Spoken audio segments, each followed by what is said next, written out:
Good afternoon. Happy Monday, everyone. Welcome to Great Day, Connecticut. I'm Kara Sundlin. And I'm Caitlin Francis. Scott is off today, so I'm hanging out with Kara today. Yeah, it's gonna be a girls' day, and all eyes, of course, are on across the pond at Britain as the nation is saying goodbye to Queen Elizabeth II. It's the end of the Elizabethan era. I know, 70 years of service. As many as 2 million people filled the streets of London to watch the funeral procession. Here's Ian Lee with more.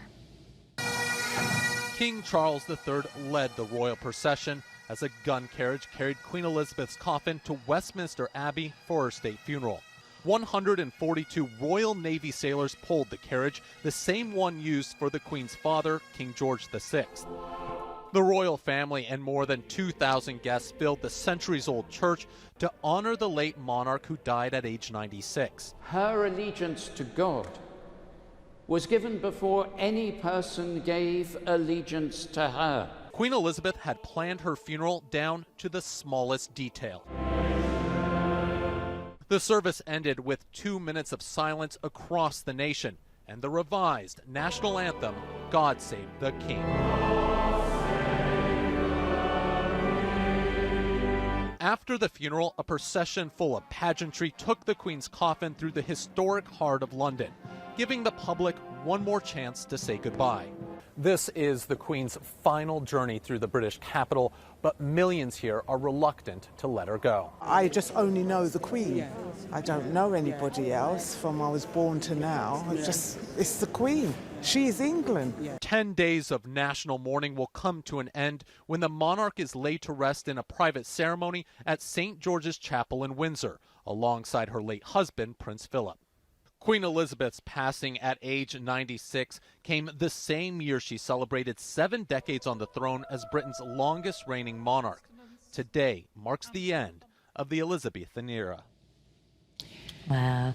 It really is just, whether you agree with the royals and all that, I mean, she was so much more than the pomp and circumstance. And I love that she really didn't want the dignitaries to come the way they usually do on their private planes. So some people were not used to being on shuttle buses, but she made sure all the dignitaries went on shuttle buses. Yeah, I did read that this morning. Everybody except President Biden and the First Lady. And they had their own private car. Everyone else was in a bus. In a bus. And President Biden, speaking of him, he signed the official condolence book. He also attended a reception at Buckingham Palace hosted by King Charles III.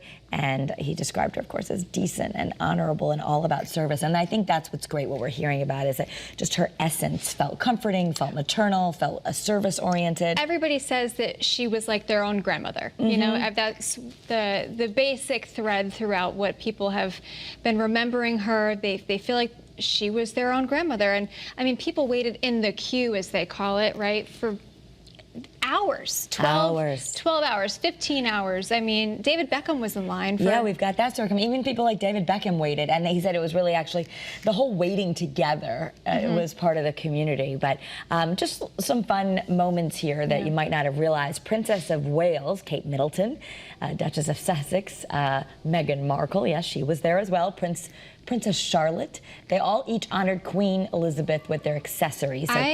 I don't know if you're the same way, but I love looking at the British fashion. Yeah. And so looking at their accessories in this kind of way is fascinating because, like, the necklaces and the earrings, and the Princess Charlotte has the brooch that's a horseshoe to honor her great-grandmother's love of horses, and the bow on the back of her hat. You know, all these little tiny, very intricate details that they look to then honor all the symbolism, right? Yes. I love that everything has meaning.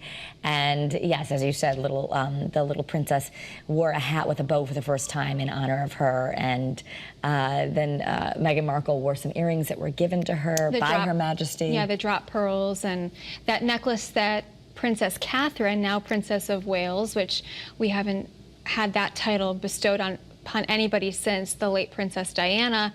That necklace was passed down from the Queen to Princess Diana, and now Kate Middleton. So it's just so much going on, and it's going to continue because the pomp and circumstance will continue as the nation continues. I love that there's a schedule of mourning, and it gives everyone just an opportunity. The tradition and the pomp and, like you said, the pomp and circumstance, it's timed to the second. Yeah, so the flowers on the coffin, they included a sentimental nod to her wedding bouquet. The wreath was chosen by King Charles III. It had flowers and foliage cut from the gardens at Buckingham Palace. And so just again, rosemary was there for the remembrance, as well as myrtle, a symbol of a happy marriage. So I always love to know, what is the meaning behind things. We have like this for this anniversary. So everything is about meaning. Yeah, and like you said, the symbolism behind everything. So much thought, so much symbolism. Really just beautifully done. Everything right down, all the T's were crossed, all of the I's dotted. I'm sure you have to imagine that she planned all of this well in advance, right? Right, and just the detailing of it, yeah. But I did read that this morning on the royal family's actually their Twitter account, that King Charles III helped facilitate the planning of that wreath on top of the coffin. It's beautiful. Right, and it's sustainable, which was all about his love of the environment. So they used a special kind of foam, and so nothing was just like, hey, this is pretty. It was all, this has meaning, even down to the myrtle that I guess was originally brought from her bouquet that then sprang another whole patch of it in the garden. Yeah. So it all dates back. And a nod to her marriage, her very long, happy marriage to Prince Philip, who I know, that was so nice. Now she'll be buried next to at St. George's Chapel in Windsor. So I think when we look at the good of the royals, there's a lot to take away. And I know there's the rest that we can say, oh, what do we need this for? But the history is really special. And David Beckham obviously felt the same way. Yeah, we were just talking about this. English soccer legend, and he paid tribute by lining up for more than 13 hours. Yes, even David Beckham lined up. And he said that something like this is meant to be shared together. Yep, and he played right here in the United States too for a little bit. I believe LA Galaxy, I think. Very, very well known. Married to Victoria Beckham, obviously of the Spice Girls, so another British icon there. But just to see people of that stature, I guess, well-known individuals. Waiting like everybody else. Waiting just like everyone else. Which was, I think that was important that she made those rules. Otherwise, the public, I think, would have gotten pretty upset to see everybody getting special treatment. But I also think it shows just how important she was to the nations that she governed and oversaw, just the impact that she had on all of her people. So also moving on to here, which we will continue. Oh, some baby news. Yes, so we have baby news on this side of the pond. Yeah. We already were telling you that Blake Lively and her husband Ryan Reynolds are expecting. Well, she kind of got back at the paparazzi with a photo dump on Instagram of her bump because they wouldn't leave her alone after these rumors that the couple was expecting a fourth child. Yeah. So instead, she just posted a bunch of pics and captioned, "Here are the photos of me pregnant in real life, so the 11 guys waiting for me outside my home for a unicorn sighting will just leave me alone." Can you imagine? I mean, that's the thing. Everyone thinks, oh, what are these glamorous lives? And they do. But for the rest of us who don't have people waiting, how awful would that be? Well, it's all I can think of, in terms of like a metaphor is like being in a zoo, right? Like being an animal you just feel like inside you're of a always cage. being watched. Even the royals to that extent, where we say, well, wouldn't it be great to have someone waking you up every morning with a bagpipe and bringing your tea and to breakfast in bed?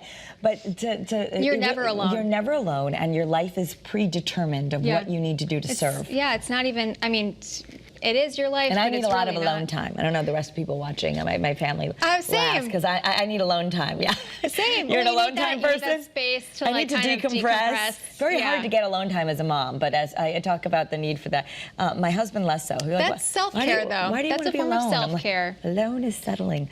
So everybody's different, but that is one form of self-care. If you need your alone time, you need it. And Blake Lively is having a hard time getting it. All right, and Post Malone, he's actually on the mend because he fell and bruised his ribs during a concert. Did you see this video? It's all wild. caught on camera. Wow, yeah. So he's.